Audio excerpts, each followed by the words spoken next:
નમસ્કાર, જય અર્બુદા, જય હિન્દ, જય ભારત. તો ખરેખર આપણા ગુજરાતમાં આવેલા પનોતા પુત્ર એવા આપણા નરેન્દ્રભાઈ મોદી ગઈકાલે અહીંયા નોણી ખાતે આવ્યા હતા અને વાત કરવી છે મારી સમાજની, મતલબ મારી ચૌધરી સમાજની.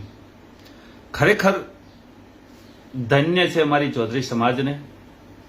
એક લાખ વાર વંદન છે કે મારી સમાજે એકતા બતાવી. આપણા કોઈનો વિરોધ કરતા નથી, પણ આપણા શંકરભાઈ ચૌધરીએ જે આપણી સમાજના યુવાનો હોય કે સમાજ હોય એમને જે મૂર્ખ બનાયા ને, તો હવે મારી ચૌધરી સમાજને કહેવું છે કે તમે ખરેખર મૂર્ખા હો ને તો આવી સભાઓમાં તમે જાઓ. બાકી આપણે તો મૂર્ખા છીએ, ક્યાંય જવાની જરૂર નથી. એમને સાબિત કરી બતાવ્યું કે ચૌધરી સમાજ મૂર્ખો છે, અને ચૌધરી સમાજને ના કીધું કે ચૌધરી સમાજના યુવાનો મૂર્ખા છે. બરોબર? એટલે શંકરભાઈને કદાચ એમની સત્તાનો પાવર હશે ને. શંકરભાઈ ચૌધરી સાહેબ, તમને ખાસ કહું છું, તમને તમારી સત્તાનો પાવર છે, તો અમને અમારી સમાજનો પાવર છે સાહેબ. સમાજ હશે ને તો બધું કામ આવશે, બાકી સત્તાઓ કામ નથી આવવાની સમાજ આગળ. એટલે સાહેબ, ગમે અહીંયા ભાષણ કરો ને તો આટલા હરખમાં ના આવી જાઓ સાહેબ, અને સમાજને ખોટા સાબિત મત કરો. મૂર્ખાઓ કરીને મત બેસી જાઓ. તો સમાજ હશે ને તો બધું કામ આવશે, અને સમાજ છે ને એ જ માય બાપ છે. અઢારે આલમ કોઈ પણ સમાજ હોય એટલે હરેકના માટે સમાજ છે ને એ સમાજ, એટલે હરેકની સમાજ પોતપોતાને વાલી હોય. અને તમે તમારી સમાજની ઉડાડી છે ને, કઈ સારું કામ કર્યું નથી. નકા બસો છે ને ખાલી ના જાય સાહેબ ગામે ગામેથી. એટલે મૂર્ખાઓ કોઈ બસમાં ચડ્યા નહીં. એટલે સાહેબ, ખરેખર મને એવું લાગી રહ્યું છે હવે ક્યાંક ના ક્યાંક કે આપ બહુ ખોટી રીતે જે સમાજને સાબિત કર્યું છે ને, તો હવે આ સમાજ છે ને એ પણ હવે બતાવવા તૈયાર થઈ ગયો છે. એટલે સાહેબ, હું તો એવું માનું છું કે સ્ટેજ ઉપર માઇક આવી જાય ને અને આપણને પદ મળી જાય ને તો સમાજ ભૂલી ન જવાય. સમાજ તો હંમેશા માટે જોઈએ. જ્યારે ઠાકોર સમાજનું સંમેલન હતું ત્યારે અલ્પેશ ઠાકોર ઉભા થઈ ગયા હતા. ખરેખર ધન્ય છે એમને.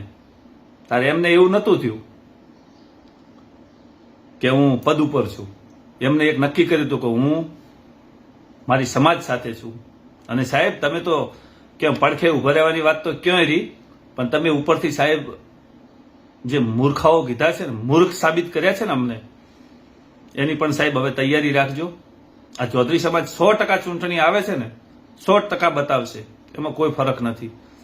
અને મારા સમાજના તમામ ભાઈઓને ખાસ નમ્ર વિનંતી, આ વિડીયો વિશે આપ શું કહેવા માંગો છો કોમેન્ટ કરીને ચોક્કસથી જણાવજો. કારણ કે આની અંદર ઘણા હશે, હું નથી માનતો કે બધા ચૌધરી સમાજને લઈને ચાલવા વાળા છે. અમુકને શું છે, રાજકારણ હોય ને એટલે રાજકારણમાં પછી સમાજ સાઈડ કરી નાખે. ભાઈ, રાજકારણ તો આજે છે, કાલે નથી. સમાજ કાયમ માટે છે.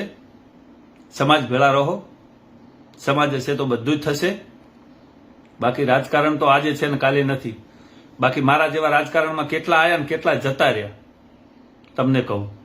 જ્યારે ચૂંટણી આવશે એટલે તમારી જરૂર પડશે, વોટ લઈ લેશે એટલે તમે કોણ, હું નહીં ઓળખતો તમને, આવા જવાબો મળશે. એટલે હું તો કહું છું કે ધન્ય છે મારી સમાજને કે આપણી એકતા તમે બધાએ બતાવી. અને વાત રહી આપણા ખેડૂતો માટે જે રાત દિવસ લડવાવાળા એવા આપણા ખેડૂત નેતા અમરાભાઈ ચૌધરી, ખોટી રીતે એમના ઉપર કલમો દાખલ કરવામાં આવી છે ને, એ પણ હવે ચલાવી લેવામાં નહીં આવે. એ આગળની રણનીતિમાં હવે શું થશે ને એ તો મારો સમાજ જાણે. કારણ કે રાત દિવસ જે ખેડૂતો માટે મહેનત કરી છે, હરેક નાતી માટે મહેનત કરી છે, અને આજે જ્યારે 10 દિવસ થઈ ગયા છે અને જેલની અંદર છે. એટલે હું તો સમાજને કહું છું અને હરેક સમાજને કહું છું,